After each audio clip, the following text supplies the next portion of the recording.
Taib, kita akan lanjutkan kajian kita masih membahas kitab Arba'in Nawawiyah,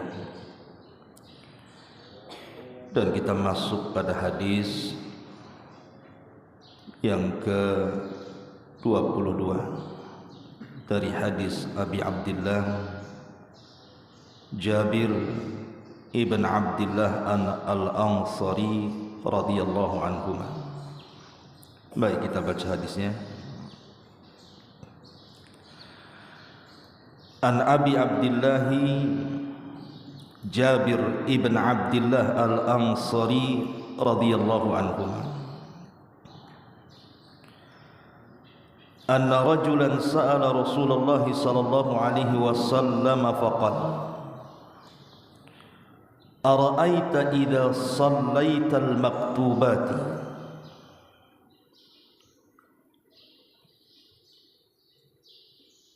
ara'aitu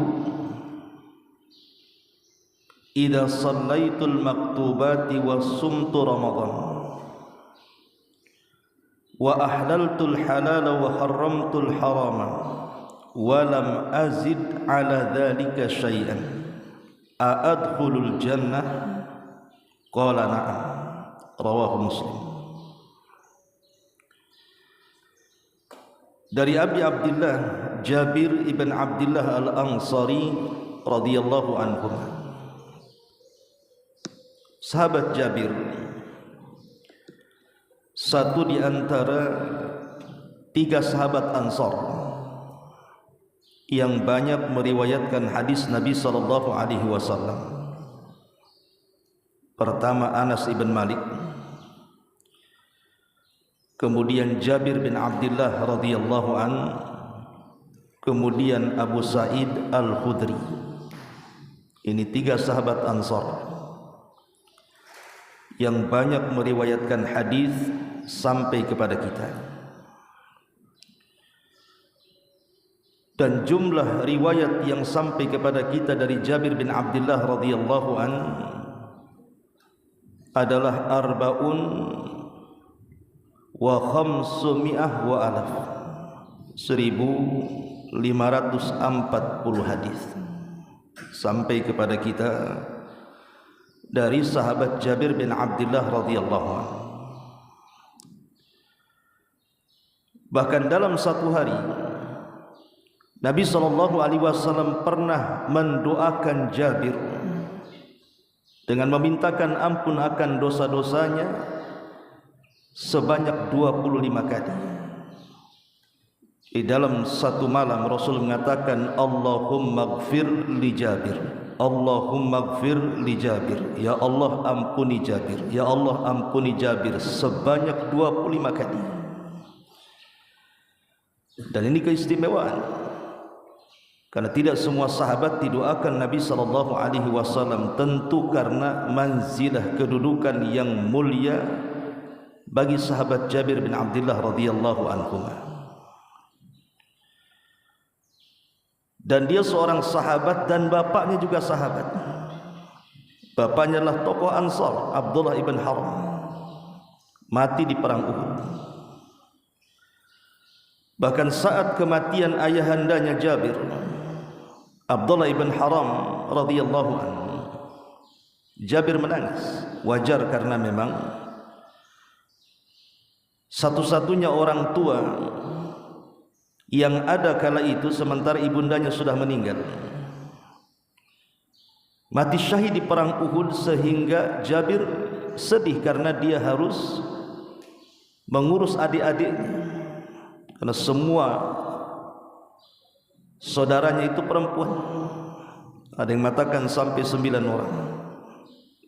Jadi ketika meninggal ayahnya Abdullah ibn Haram, Jabirlah yang kemudian mengurus adik-adiknya yang 9 perempuan itu.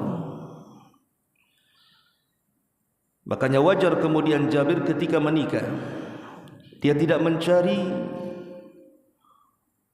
wanita yang perawan, tapi dia menikah dengan janda, karena bukan hanya sekedar dijadikan istri, tetapi juga dijadikan ibu bagi adik-adiknya.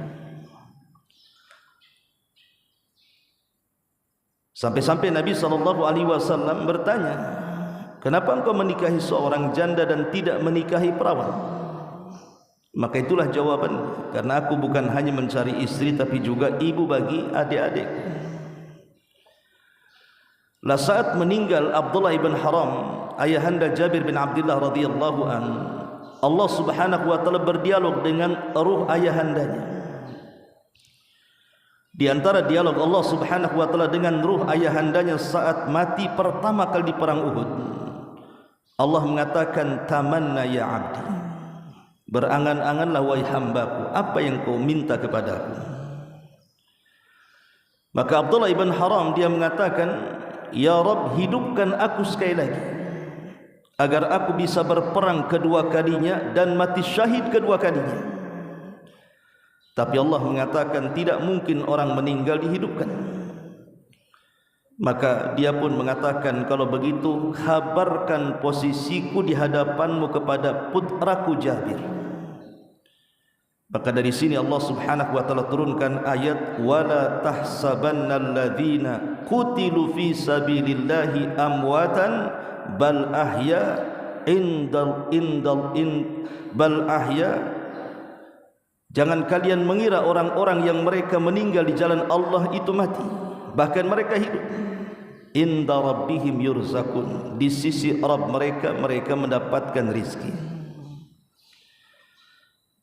Lah ketika itulah kemudian Nabi SAW mengatakan kepada Jabir, ya Jabir, tabki aw la tabki, menangis ataupun kau tidak menangis saat kematian ayahnya. Fa innallaha qad kallama abaka kifahan bila turjuman, sesungguhnya Allah sudah mengajak bicara ayahmu tanpa ada penerjemah. Dan ini keistimewaan Abdullah ibn Haram. Dan dia memiliki putra yang sangat mulia, Jabir ibn Abdullah radhiyallahu an, satu di antara 7 sahabat, 3 dari Ansar yang banyak meriwayatkan hadis kepada kita setelah Anas ibn Malik, Jabir, kemudian Abi Sa'id Al-Khudri radhiyallahu an. Tentu yang pertama adalah Abu Hurairah radhiyallahu an. Itu sedikit dari biografi Jabir bin Abdullah radhiyallahu an. Jabir bin Abdullah radhiyallahu an ini menceritakan, ada seorang laki-laki bertanya kepada Rasul. Dia mengatakan, Rasul, ara'aita, bagaimana pendapatmu, in shallaitul maktubah, kalau aku hanya mencukupkan dengan yang wajib-wajib saja dari salat, saya hanya salat zuhur, asar, maghrib, isya, subuh saja, saya tidak salat sunnah, saya tidak salat rawatib, saya tidak salat duha, saya tidak salat witir, tahajud, pokoknya hanya mencukupkan salat 5 waktu saja. Wa sumtu Ramadan, dan aku hanya berpuasa Ramadan saja. Aku tidak puasa Syawal, aku tidak puasa Senin Kamis, aku tidak puasa Daud, aku tidak puasa Ayyamul Bid, dan tidak puasa-puasa sunnah yang lainnya. Wa ahlaltul haram, dan aku menghalalkan yang Allah halal. Wa ahlaltul halal, dan aku menghalalkan yang Allah halalkan saja. Wa haramtul haram, dan aku mengharamkan yang Allah haramkan saja. Walam azid ala dzalika syai'an, dan aku tidak menambah, hanya itu saja. Pertanyaannya, a'adkhulul jannah, mungkinkah aku masuk surga? Maka Rasul mengatakan, na'am, ya, engkau akan masuk surga. Hadis ini semakna dengan hadis Talha ibn Ubaidillah. Ketika seorang Arab Badui datang kepada Nabi SAW, kemudian mengatakan, ya Rasulullah, akhbirni madza faradallahu alayya minas salat. Rasul, habarkan kepadaku apa yang Allah wajibkan kepadaku dari salat itu. Maka Rasul SAW mengatakan, as-salawatil khams illa an tatawwa'a syai'an, engkau melaksanakan solat 5 waktu kecuali kalau engkau ingin tambah dengan yang sunnah. Faqala, maka kemudian dia mengatakan, akhbirni ma faradallahu alayya minas siyam. Habarkan kepadaku apa yang Allah wajibkan kepadaku dari puasa. Faqala, maka Rasul mengatakan, syahra Ramadan illa an tatawwa syai'an. Engkau berpuasa Ramadan kecuali kau mau menambah dengan yang sunnah-sunnah. Kemudian orang ini mengatakan, akhbirni bima faradallahu alayya minaz zakat. Habarkan kepadaku apa yang Allah wajibkan dari zakat. Maka Nabi SAW kemudian menghabarkan dan begitu seterusnya sampai dia mengatakan, ya Rasul, aku tidak menambah kecuali yang wajib saja. Aku tidak menambah kecuali yang wajib saja. Artinya dia hanya melaksanakan salat 5 waktu, puasa Ramadan, zakat, dan tidak menambah dengan yang sunnah. Bagaimana pendapatmu? Maka Rasul mengatakan, maka engkau akan masuk surga kalau engkau jujur dengan niatmu. Dalam hadis ini, ikhwatu fiddin, muliakan Allah Subhanahu wa taala. Hadis ini di antara faedahnya adalah hadis ini menceritakan tentang jalan-jalan yang Rasul sallallahu alaihi wasallam jelaskan kepada kita tentang jalan-jalan menuju surga. Tapi antum harus pahami bahwa surga itu darajat. Surga itu ada tingkatan-tingkatannya. Orang yang melaksanakan wajib dengan yang menambah dengan yang sunnah-sunnah, tentu surganya akan beda dengan orang yang mencukupkan yang wajib saja tanpa sunnah. Ya memang orang yang mencukupkan yang wajib saja tanpa sunnah itu orang bisa masuk surga. Tapi kalau seandainya seseorang itu mau melaksanakan yang wajib plus dengan yang sunnah, tentu surganya juga akan berbeda, karena surga itu kan darajat, bertingkat-tingkat. Ada as-sabiqunal awwalun, orang-orang yang memang mereka muqarrabun, mendekat kepada Allah, surganya tentu yang lebih tinggi dibandingkan ashabul aiman atau muqtasidun, karena memang surga itu juga bertingkat-tingkat. Tapi di sini pertanyaannya, kalau seandainya orang mencukupkan yang wajib saja tanpa yang sunnah, apakah bisa masuk surga? Kata Rasul, iya, bisa masuk surga. Dalam riwayat, kalau dia jujur.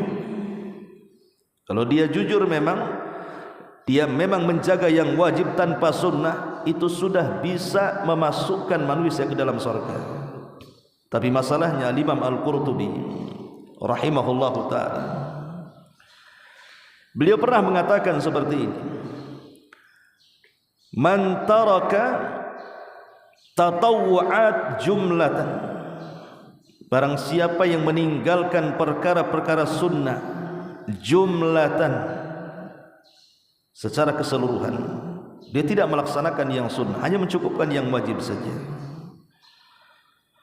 maka beliau mengatakan, faqad fawwata ala nafsihi ribhan aziman wa thawaban jasiman, maka dia telah luput dari perkara-perkara yang sangat besar, keuntungan yang sangat besar, dan pahala yang sangat melimpah.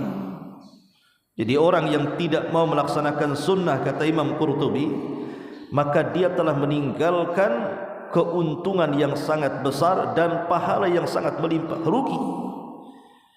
Memang orang yang melaksanakan yang wajib saja itu bisa memasukkan ke dalam surga, tapi kalau dia meninggalkan sunnah secara jumlah, secara keseluruhan, dia tidak sholat sunnah, dia tidak puasa sunnah, dia tidak bersedekah, dia tidak umrah, dan begitu seterusnya, maka dia telah meninggalkan keuntungan yang sangat besar dan pahala yang melimpah. Bahkan sampai dia mengatakan, wa man dawama ala tarki syai'in minas sunani, wa man dawama ala tarki syai'in minas sunani, barang siapa yang terus menerus meninggalkan yang sunnah, kana naqsan fi dinihi wa qadhan fi adalatihi, maka itu menunjukkan kekurangan dalam agamanya dan cacat pada keadilannya. Bahkan kata beliau, fa in kana tarkuhu tahawunan wa raghbatan anha kana dzalika fisqan.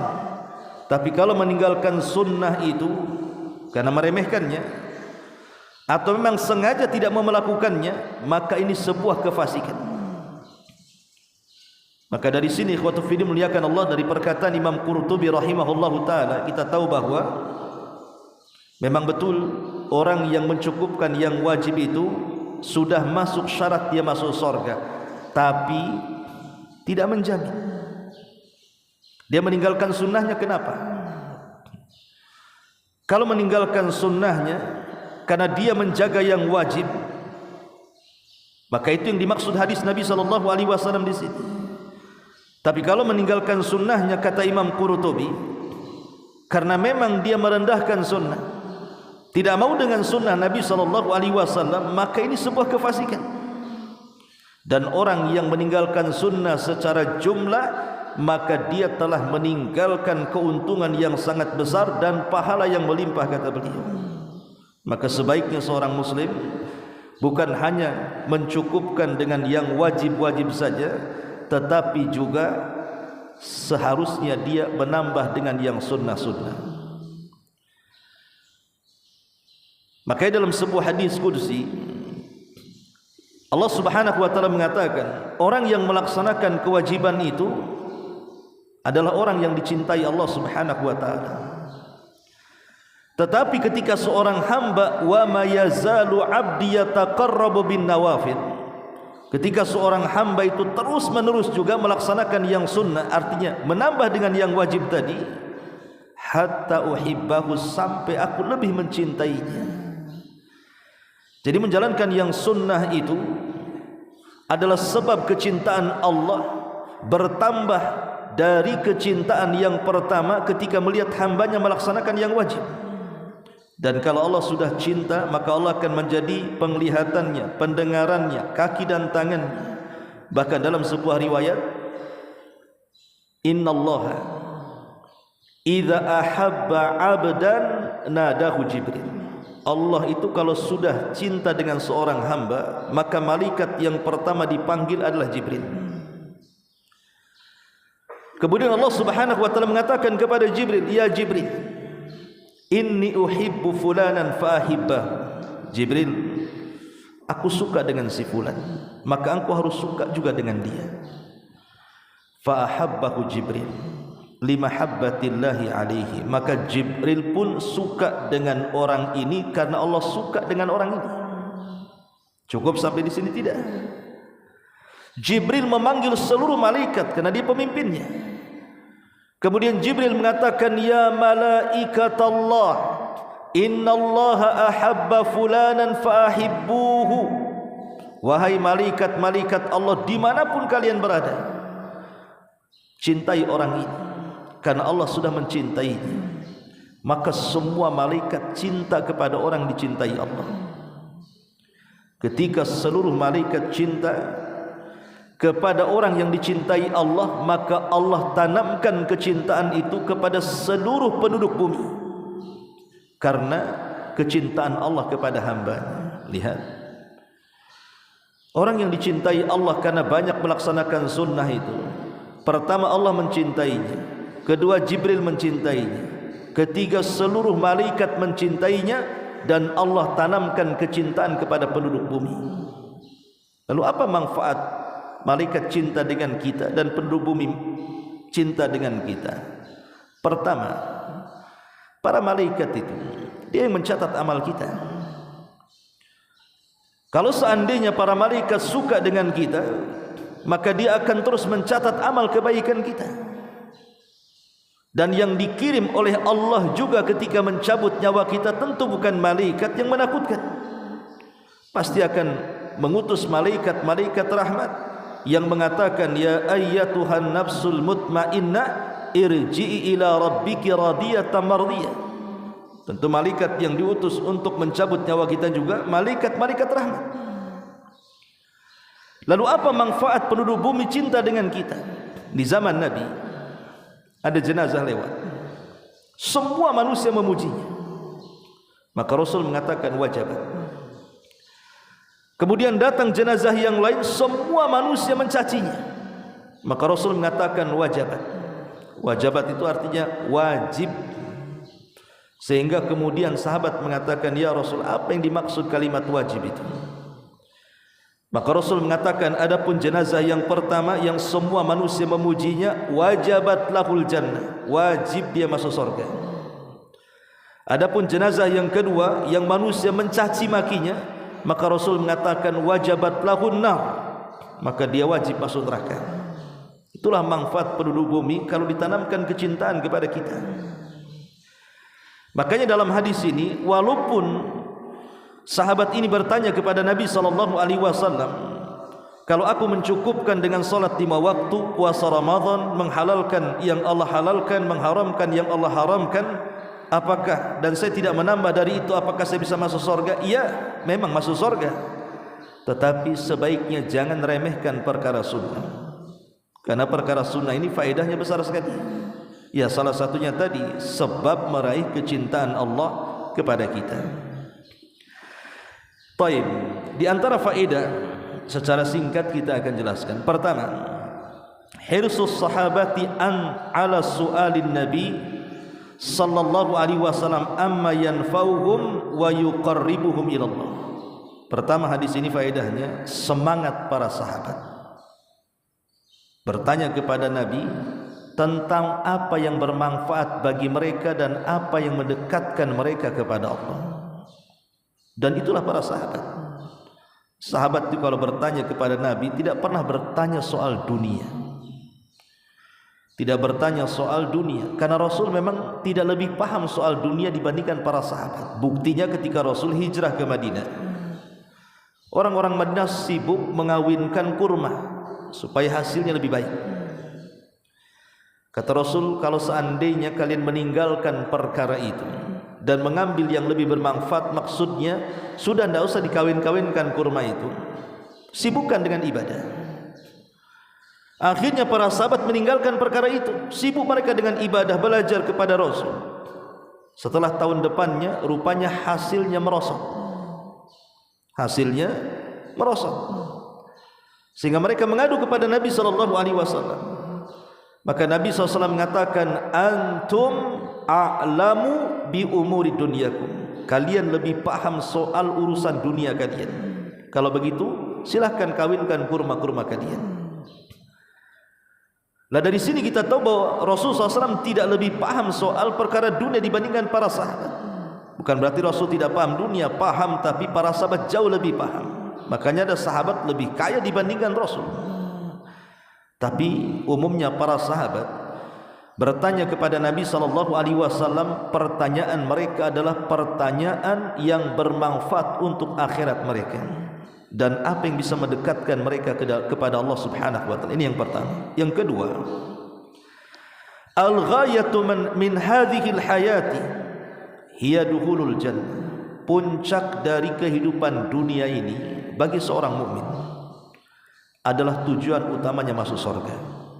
Makanya seorang mukmin tidak akan pernah kenyang beramal saleh sampai kedua kakinya masuk ke dalam surga.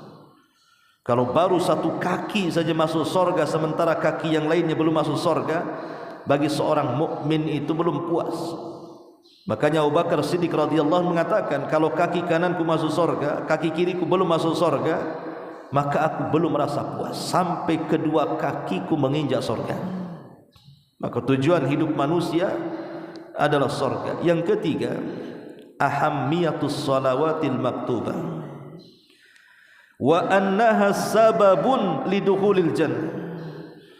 Pentingnya menjaga salat 5 waktu. Salat 5 waktu penting terutama bagi para talabatul ilmi. Karena salat 5 waktu itu adalah barometer kebaikan seorang muslim. Apalagi para talabatul ilmi, menjaga salat itu menunjukkan kebaikan dia saat menuntut ilmu. Kalau seandainya seluruh amal itu ditentukan dengan salat, maka ilmu juga sama. Makanya Nabi SAW mengatakan, fa in saluhat salatuhu saluha sairu amalihi wa in fasadat salatuhu fasada sairu amalihi. Kalau seandainya solatnya baik, maka amal-amal yang lain dianggap baik. Begitu juga kalau solatnya rusak, maka semua amal dianggap rusak. Maka ilmu itu dianggap bermanfaat kalau antum menjaga solat 5 waktu. Kalau antum melalaikan solat 5 waktu, tidak ada gunanya menuntut ilmu. Karena kebaikan ilmu seseorang itu juga ditentukan dengan disiplinnya dia menjaga solat 5 waktu. Terutama para talabatul ilmi harus menambah bukan hanya solat 5 waktu, tapi ada qiyamul lail. Makanya ketika surah Muzammil turun kepada Rasul, surah Al-Muzammil, ya ayyuhal muzammil qumil laila illa qalila. Kita tahu bahwa surah Muzammil adalah satu di antara 5 surat yang pertama turun kepada Rasul. Kenapa Rasul diperintahkan Allah untuk salat malam? Karena tugas Rasul itu berat. Dia harus mengajak manusia masuk ke dalam hidayah.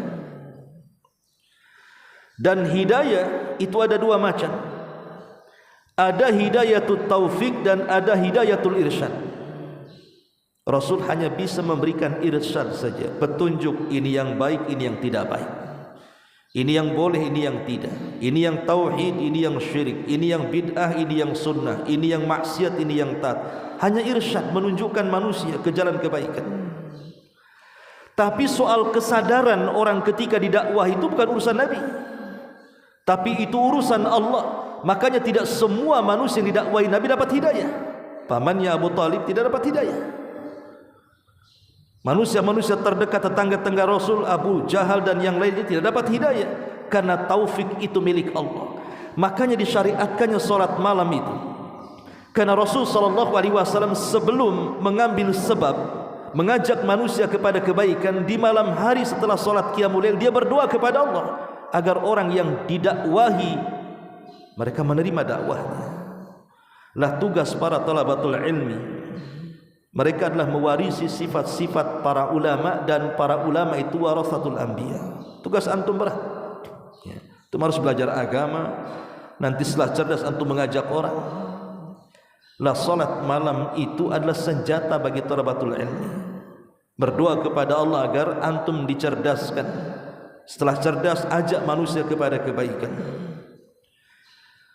Nah, ini diantara faedah yang ketiga. Faedah yang keempat, fi'lul wajibati wa tarkul manhiyati sababun lidukhulil jannah. Melakukan yang wajib dan meninggalkan yang dilarang itu sebab orang dimasukkan ke dalam surga. Makanya di sini ada kalimat setelah melaksanakan salat 5 waktu kemudian puasa Ramadan, sahabat ini mengatakan, dan aku halalkan yang halal dan aku haramkan yang haram. Maksudnya mu'taqidan li hillihi wa mu'taqidan li harami. Dia yakin perkara ini halal, dia yakin perkara ini haram. Memang disebutkan para ulama meninggalkan yang haram itu baik, meninggalkan yang haram itu baik, dan melakukan yang halal itu baik juga, tapi harus diiringi dengan keyakinan supaya jadi ibadah. Contoh umpamanya, ada orang yang tidak suka minum khamr. Memang dia enggak suka, tapi dia tidak meyakini keharamannya. Dia hanya melihat sisi kesehatannya saja dan mengatakan khamr ini tidak baik. Khamr ini akan merusak kesehatan. Ya, meninggalkan perkara haram itu baik, tapi bukan ibadah selama dia tidak meyakini keharamannya.